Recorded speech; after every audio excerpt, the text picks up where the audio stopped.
來看有韓國的航空公司10月底要擱再飛台中往來首爾的直航航班，為着要行銷中部的觀光，台中、彰化、苗栗、甲南投4個縣市政府是做伙去韓國來拼觀光哦。南投嘛利用特產茶、咖啡、溫泉閣原住民的文化，要來請韓國的觀光客來台灣佚佗。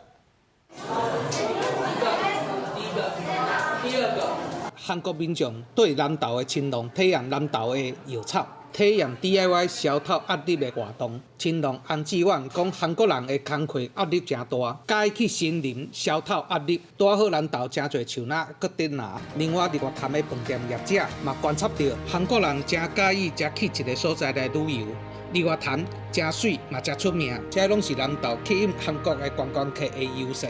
中台灣南投的森林療癒基地，那富環負離子跟芬多精的部分，他們非常的感興趣。那因為韓國人壓力很大嘛，那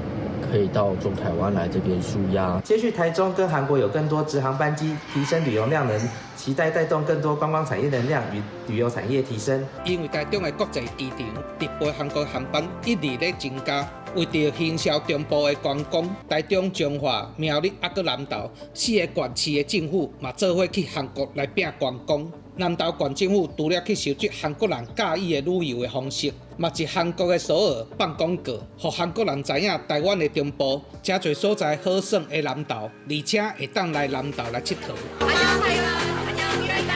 韓國的旅客來到中台灣非常的方便，可以說是起飛即到家的這個概念。我們也有帶着愛玉子到當地展場那邊做 DIY， 他們就覺得蠻驚訝的。那這些業者去了，知道說，哎，韓國的這些遊客需要的是什麼，所以他們回來會針對這些韓國他們